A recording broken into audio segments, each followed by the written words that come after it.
Welcome back to our continued discussion of sufficiency.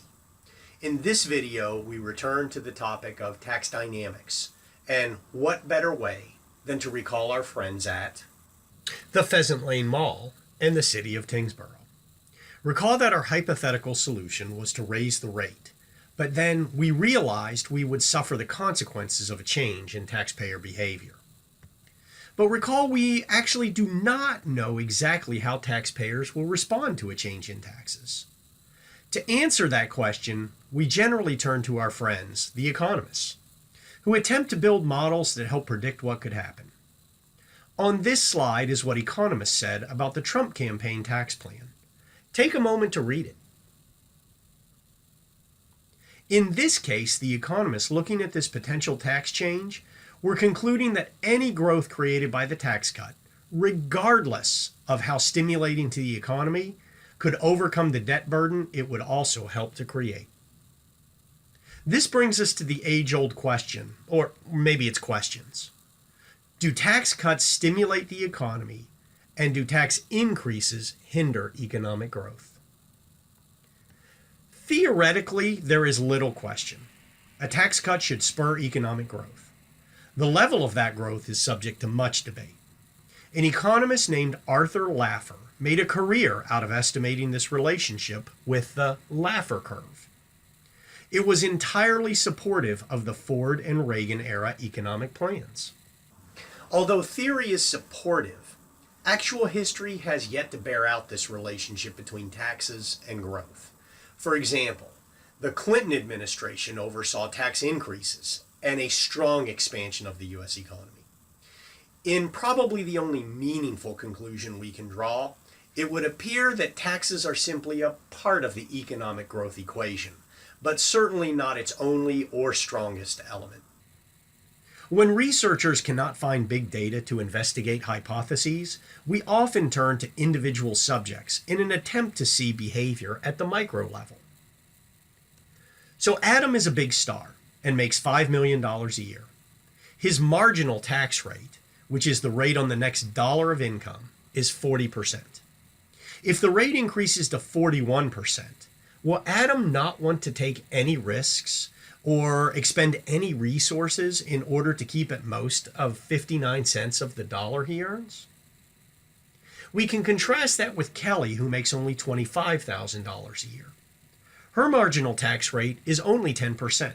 But if the rate increases to 15%, Kelly may really need that additional 85 cents a dollar and might be willing to work harder for that extra income. Adam's need for the additional money is likely to be lower than Kelly, who is living paycheck to paycheck. In Kelly's situation, a tax increase is likely to mean she will need to find additional work to cover the now shortfall in her after-tax cash flow. As for Adam, he may decide the risk of investing no longer warrants the investment and simply sits on his money.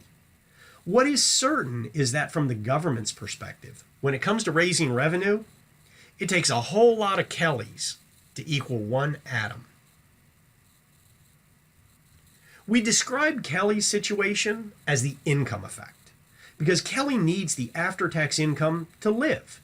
She's going to have to find a way to replace that after-tax cash flow. Adam, on the other hand, may simply decide that the investment is not worth it. I'm going to go to Cabo. We call this the substitution effect because Adam may substitute leisure for productive working time, noting that in this case his time is actually his financial resources. This is simply a review of the marginal utility of income, and Adam is much further down the curve than Kelly. Now let's turn to Blake, who is sitting on a pile of uninvested cash. In fact, it's $500 million. Blake is currently invested at the risk-free rate. That's the rate of return that matches inflation. There's no additional return for any risk being assumed by Blake. However, Blake is seeking higher return and knows that to achieve the higher return, he will almost certainly have to take on some risk. But at least he knows he will be accommodated for doing so with the higher return. Taxes serve as a drag on that return because we know that pre-tax minus tax equals after-tax. So for any positive tax, after-tax returns are lower. So at what tax rate will Blake decide the risky investment is no longer worth it? At a 0% tax rate, since taxes don't matter, they'll have no effect. At an 80% tax rate, which, believe it or not, existed prior to 1986, Blake keeps only a small amount of his return. In fact, so little that he deems the investment worthless and doesn't turn his chair around. At a 50% rate, Blake keeps half and the government takes half. Somehow, that doesn't feel fair. Research shows that at tax rates somewhere around 40 to 50%, people start to get uncomfortable with the after-tax return and won't make the investment. Does this mean the tax rate should be 40% or 49%? It's hard to say. It certainly depends on how the tax base is going to be calculated. Because the U.S. economy runs on risky investment, we must have a system that encourages risky investment, and that means after-tax cash flows. As mentioned previously, presidential tax plans have not had the effects on economic growth that are often anticipated, especially by the administration that put them in place. The current fiscal policy being espoused by the Fed seems to have had a much greater effect, and tax plans should probably be put lower on the hierarchy and more time spent on government spending plans. Okay, one last item in this video. We have raised this issue of after-tax cash flows, and we're going to continue to do so for many modules to come. As a result, let's spend a little time on this relationship so we can get the most out of it. We know that pre-tax minus tax equals after-tax. In fact, that's nearly tautological. Since tax equals pre-tax times the tax rate, and if we use a few algebra tricks and substitute, we will find that after-tax equals pre-tax times 1 minus the tax rate. Now, all we have done is restate the original equation, but we've done so in a way that you might find easier to use. So if John has $100 of income and a 30% tax rate, under the long method, John's pre-tax is $100.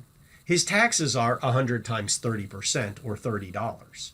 And thus his after-tax is $70. Or you could simply say 100 times 1 minus the 30% tax rate, that's also $70.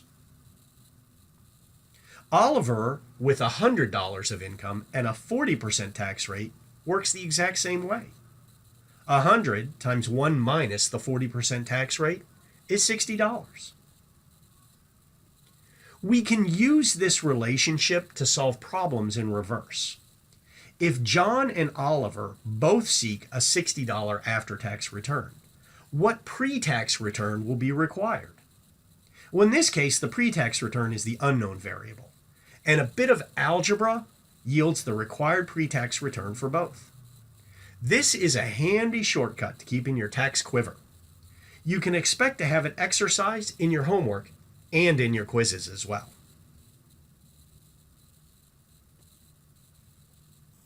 That brings us to the end of Video 1G on dynamics and closes out sufficiency as a good tax characteristic. Our next video moves to the second good characteristic, convenience. Thanks for watching.